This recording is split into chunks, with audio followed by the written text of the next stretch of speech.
Hey, today's July 1st, 2023.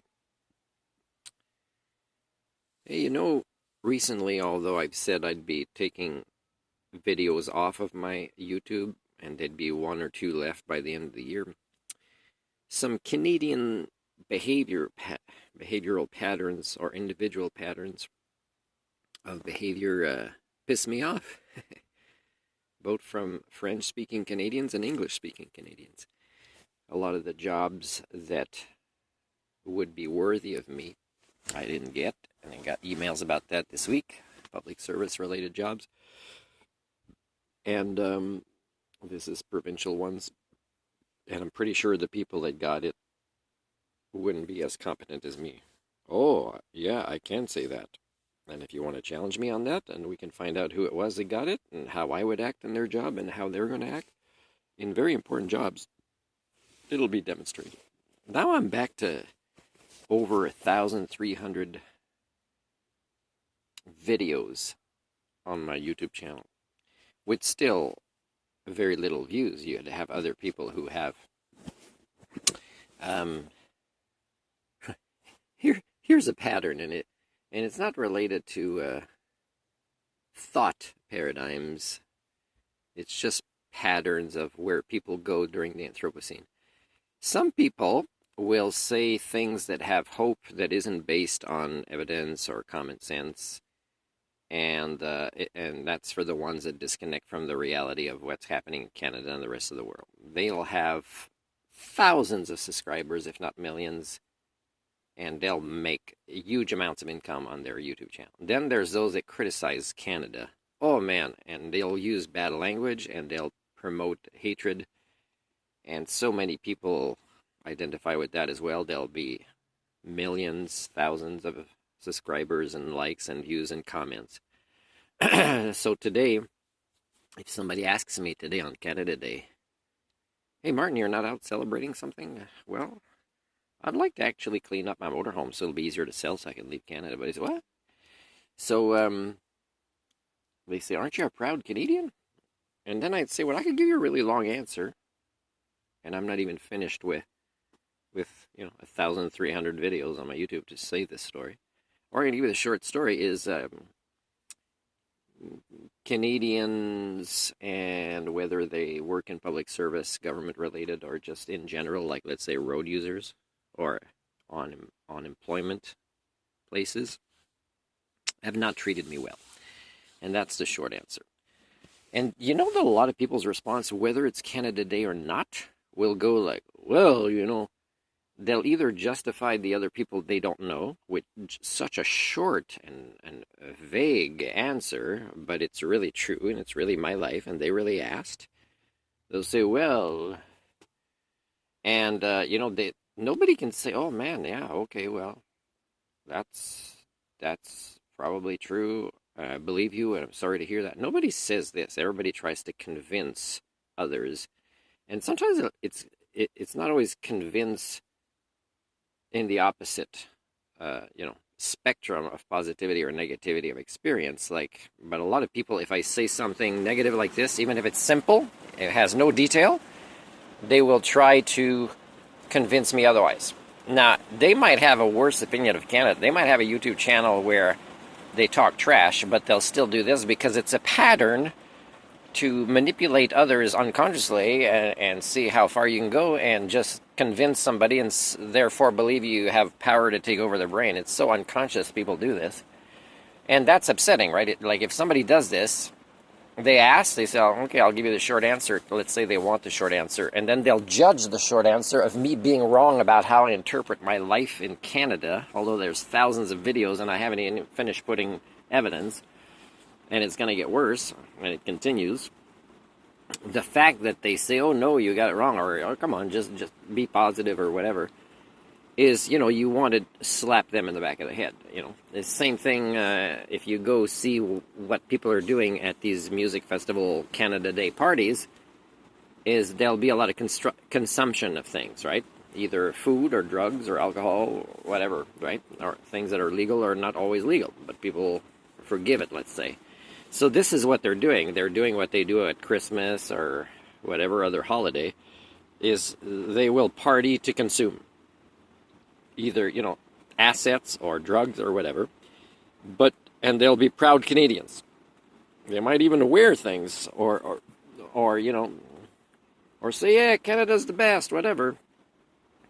And the rest of the year, they might be somebody that talks trash about this or that or that. I don't talk trash in a way that doesn't make sense. I document things. I say I want to help. Here's the ways I've been victimized. Here's the ways I ask people that have employment in the government, say, please stop victimizing me, and it continues. It's very different than these hypocrites. They go party and get drunk, and they're quite happy if they see in some other country's news Canada's celebration of Canada Day, and yet they will criticize the rest of the time. Now, I criticize all the time because I'm not a hypocrite, and there are things to criticize every day. Like today, I get called to pick up somebody after work, which is the job I'm on call for, but it turns out that somebody was finishing work same time and lives in that area, and they give him a ride. So I'm asking because the other driver there says, this is what's happening, hurry up before that person leaves because you were called in for nothing. And I know what's going to happen. I take my time a little bit to do the paperwork anyways, and then I go say, hey, I'm looking for this person. And a lot of people know what happened, and they're playing vague. And nobody really called the dispatch to call my dispatch to send me the message on Canada Day, because this is typical behavior, right? Is, not being honest, hypocrisy, laissez-faire. Now, guess what the typical Canadian would criticize me for there, because that's how they're sick up here in a way that an Homo sapien is not, is they think it's fine that I came if, let's say, they hear a confirmation, I'll get paid an hour or whatever. Now, even if this was $50 an hour, and it isn't, even if it was, it's less than that, much less. Even if it was, and some of the money of the much less is going to the Canadian and BC government that owes me money, and I've presented evidence about that, and I want to present more on. So, yeah, they would say, "Oh no, you're fine." A lot of people are like this. They say, "Oh, management's been bad, but we're getting paid all this overtime," and they assume me as the driver would be happy. And I told 3 guys this week. I said, "No, I do not get satisfaction from making money from mistakes. I'm very upset with wastefulness." And while I'm there, by the way, there was a garbage bag on top of the big garbage bin that opens 2 lid doors. And somebody put it on top, and I guess during the night some animals went at it, but it was mostly still on top. So what I did is I asked somebody to open the lid, but I could have done it myself while I was grabbing a shovel that was outside against the wall and pushed all of the garbage, half of it outside of the bag, but it was still on top of the big bin, push it inside the bin to fall from the other door. Now, I do this. I'm not getting paid for the driving part, and I'm waiting for the dispatch to another 30 minutes to get the confirmation and everybody knows what happened, and everybody thinks I'm getting paid anyways, and this is great because I went a short distance to go there, let's say, and I'm listening to, let's say, music along the way or whatever in the car, right? XM radio where you hear all the propaganda of Elvis. Sometimes, even though you like his music, like, whoa, way too much propaganda there. And now I would have preferred to not go on that wasted call and continue to do what I was doing because I value my time. And $100 wouldn't compensate for this because I don't live a life anymore where I could use. I'm desperate for that $100. That's you, right? That's you that live by that type of nonsense monetary paradigm. I'm upset that I was called for nothing and that people didn't, try to at least say the truth. Oh, sorry, he decided to just leave because his friend was going there. He's finished work and his car is here, like an hour away almost. And for me, that makes sense. You don't need to hide it from me. You just need to make the call right away, and maybe I don't wait as long for having gone there because it happened at the last minute on my way there. So for me, and whether I'm paid or not and how much, it's still upsetting that I had to stop what I was doing for that. Money is not a reward for me. Having driven somebody in a safe way and making good conversations, if they didn't have a ride, would have been rewarding. Great, it comes with a paycheck. But for me to have not done anything except picking up somebody else's trash when it's all adults there and I have to demonstrate adult behaviors on how to put away things after yourself and how I have to role model that, no, you make the call, you find out where that guy is. Yeah, no, I'm here to pick up, here's the name of the person. And here's, and I can't leave until my dispatch says it's okay, I've been released. So I make them realize the concept of accountability, responsibility, referencing the outside world, respecting others, being considerate. And because this is not a pattern, these qualities, these human qualities in Canada, I could give examples for it every day. So if people say, oh no, you got it wrong, or what was wrong with you? Or on Canada Day, you're not Canadian, or whatever, and they also will criticize. Except they won't do it with as much transparency as what I do and challenge people to do better and say, I want compensation or I want my file to be bought. And it's not about the money. It's about the apology. It's about the acceptance that I want to live by human standards. That's why I will keep always wanting to run away from an abusive proto-society.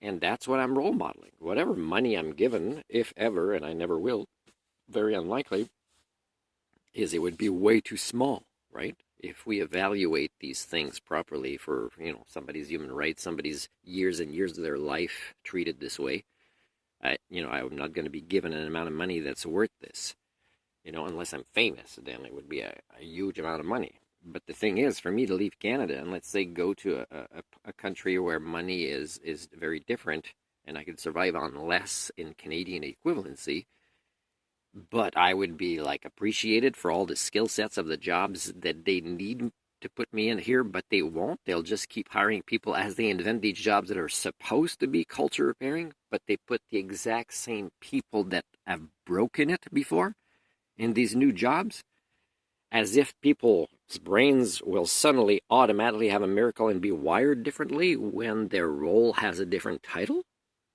I am not proud to be a Canadian, and I am not proud of being judged for this by hypocrites of Canadians that make things worse and that criticize behind closed doors as well. I don't criticize behind closed doors. I criticize Canada and your daily behaviors right now, and that's not just one politician or that politician, because a politician doesn't create a nation and its cultural patterns. The majorities do. So yes, I'm leaving the majorities someday again. So what could I do today that for me signifies that I'm here in Canada? Is I would, work on things and clean things out and try to get all my assets in one place so that if I leave, I can sell them. And if I don't sell them, but I leave in a way that is a super great opportunity where there's really no red flags and I'm sure I'm going in a place that I'll want to be for a long time, I might donate my stuff. I might just say there's homeless people here. Some have been respectful to me. They got a driver's license. Boom, motorhome. Or that place provided me services, helped me. They paid for a course that they signed me up for. But I know that it's not the kind of work I'd want to do in Canada because it would dehumanize me to work alongside people who shouldn't work with kids, let's say. And yet they'll be so happy to hire me now because I have the same diploma as they do. Although I was already much more qualified than they were. I don't want to stay in Canada for that, but I would say thank you. If I can't sell my motorcycle or my motorhome, then I'd say I'm donating it. And I'll donate it to frickin' BC or Canada as a way to say, you know what, I'm donating it to you, even though you owe me money, and you deal with it. And it forces them to actually acknowledge my existence and say, hey, do you want money for this? I said, no, I want money for all the other things you owe me money for. This is just a gift, and I'm putting it online so that you don't, victimize me after I'm gone.